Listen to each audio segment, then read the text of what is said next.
आज जी कोई नई बात कर रहे हैं।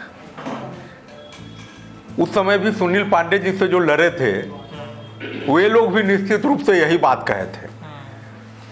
हम लोग हिस्सा बखरा का लड़ाई थोड़े लड़ रहे हैं। एनडीए एक छत है, उसके नीचे काम करना है। सब सीट हमारा है। प्रशांत किशोर भी दावा कर रहे हैं कि सब सीट हमारे एक साथ रहें जो इस उपचुनाव में रहेंगे, 25 के विधानसभा में रहेंगे, तो महागठबंधन का खाता खुलने का कहाँ सवाल उठता है। और उसका रिजल्ट इस 4 उपचुनाव में बिहार की जनता देख लेगी। निश्चित रूप से एनडीए के वोट में बिखराव हुआ था। हम लोगों के हार का कारण है नोरमा ग्रुप, जो सोचता है वो करता है। आपके अपने सपनों का आशियाना।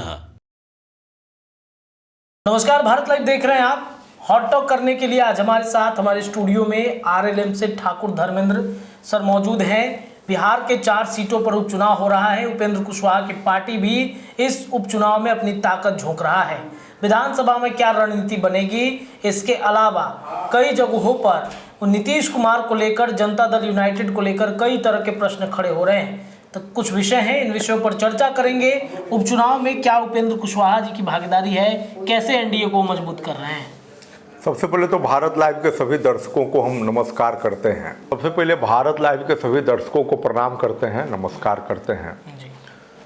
4 जगह जो उपचुनाव हो रहे हैं और एक जगह विधान परिषद का तिरहुत में स्नातक निर्वाचन क्षेत्र का, यानी 5 जगह कहिए। सभी जगह हम लोग एनडीए के लिए काम कर रहे हैं। खासतौर पर तिरहुत का क्षेत्र जहाँ से हम लोग आते हैं उस पर भी फोकस है, और बाकी 4 जगहों पर भी हमारी पार्टी राष्ट्रीय लोक मोर्चा ने अलग अलग साथियों को जिम्मेवारी दी है उन चुनावों में पार्टी की ओर से काम करने का। ये उपचुनाव जो है, 4 सीट ऐसी सीटें हैं जो 2024 में इस सीट पर एनडीए काफ़ी लूज हुआ था। कुशवाहा वोट बैंक कहिए, नाराजगी कहिए बीजेपी की वजह से। इस वजह से ये कहा जाता है कि उपेंद्र कुशवाहा वोट नहीं दे पाए, लालू यादव कुछ वोट खींच के लेके चले आए। तो क्या उपेंद्र कुशवाहा से एनडीए गठबंधन में बीजेपी उम्मीद लगाए बैठा है कि इस बार उपचुनाव में तो कुछ ना कुछ कमाल दिखाई देंगे? निश्चित रूप से लोकसभा चुनाव के परिणाम के बाद हमारी पार्टी ने समीक्षा की है, और उस समीक्षा के क्रम में जो कमियां आई उस पर तेजी से काम हुआ है, और उसका रिजल्ट इस 4 उपचुनाव में बिहार की जनता देख लेगी। निश्चित रूप से सभी सीटों पर एनडीए चुनाव जीतेगी। एक सीट था पिछली बार एनडीए के खाते में, जीतन राम मांझी की जो सीट थी वो सीट वहां से निकला था। बाकी हमने देखा 2024 में सभी लीडिंग में महागठबंधन था। तो कैसे आपकी दावेदारी? देखिए, बात हो विधानसभा चुनाव जिसमें राष्ट्रीय जनता दल के लोग जीत गए थे, या फिर इस बार के लोकसभा चुनाव का, एनडीए के वोट में बिखराव हुआ था। हम लोगों के हार का कारण यही था। इस उपचुनाव में कोई बिखराव एनडीए के वोटर के बीच नहीं होने जा रहा। एनडीए को नहीं हरा रहा था, हराएगा। पिछले बार 24 में हराया था एनडीए को हराया था। जैसे हम लोग अलग लड़ रहे थे, चिराग मॉडल को आप जानते ही, 2020 विधानसभा में। जी। और इस बार भी लोकसभा में दुर्भाग्यपूर्ण कुछ घटनाएं घटी, उससे एनडीए के वोटर में एक गलत संदेश गया। लोग दिग्भ्रमित हुए, हमारे वोट बटे, इसके कारण उनको गुंजाइश हो गया।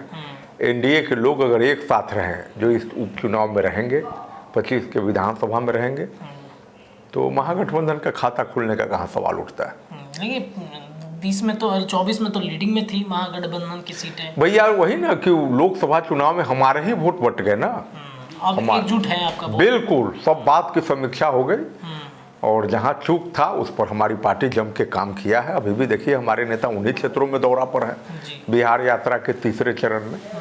इसलिए इस बार कोई इफ वट का गुंजाइश नहीं है। अच्छा, उपचुनाव में एक भी सीट नहीं मिला उपेंद्र कुशवाहा को, इससे कुछ नाराजगी तो नहीं है? अरे अभी तो मिला ना राज्यसभा में हम लोगों को। अभी तो उपचुनाव था ना।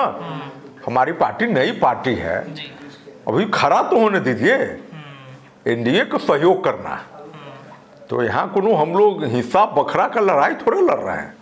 एनडीए एक छत है, उसके नीचे काम करना है। सब सीट हमारा है। प्रशांत किशोर भी दावा कर रहे हैं कि सब सीट हमारा है।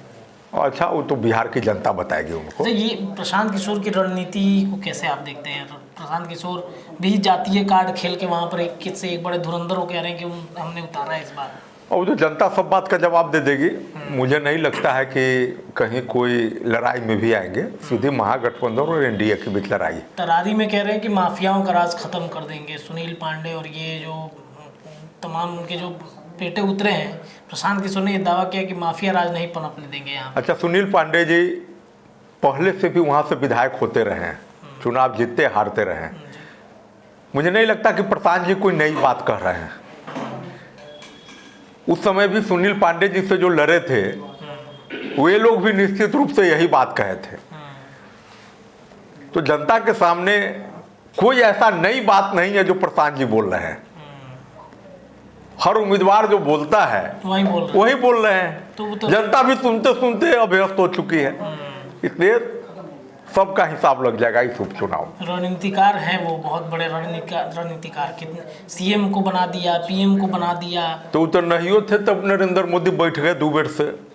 एक बार में कहते थे कि हम ही बनाए, तो 2 बेर में क्यों बनाया?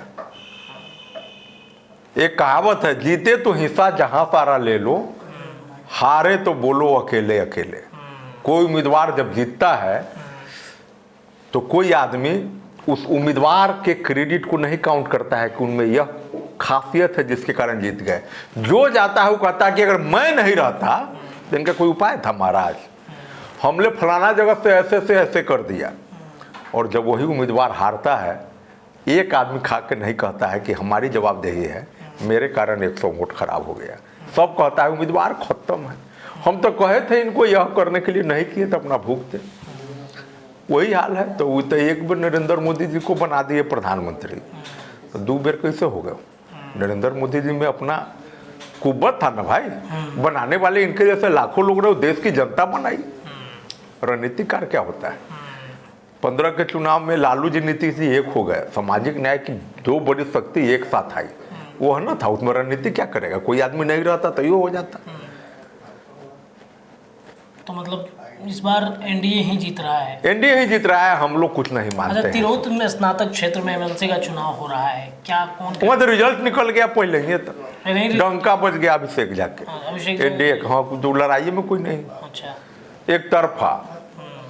कई मजबूत दावेदार हैं उधर, वहाँ पे भी वो भी ना मजबूत से वोट से नहीं होता है मजबूत। आरजेडी के लोग भी दावा किए थे वहाँ पर कि नहीं हमारा कैंडिडेट ना, आरजेडी तो रास्ता दे दिया कि जाए न जाओ, हमरा तो कोई दिक्कत अपने के अपने जाओ। कहीं नहीं देखिएगा। अच्छा, एक सवाल उठ रहा है नीतीश कुमार के फिर से पाला बदलने की। तबीयत खराब है उनकी, इस वजह से ऐसा लग रहा है कि कुछ ना कुछ मामला गड़बड़ चल रहा है।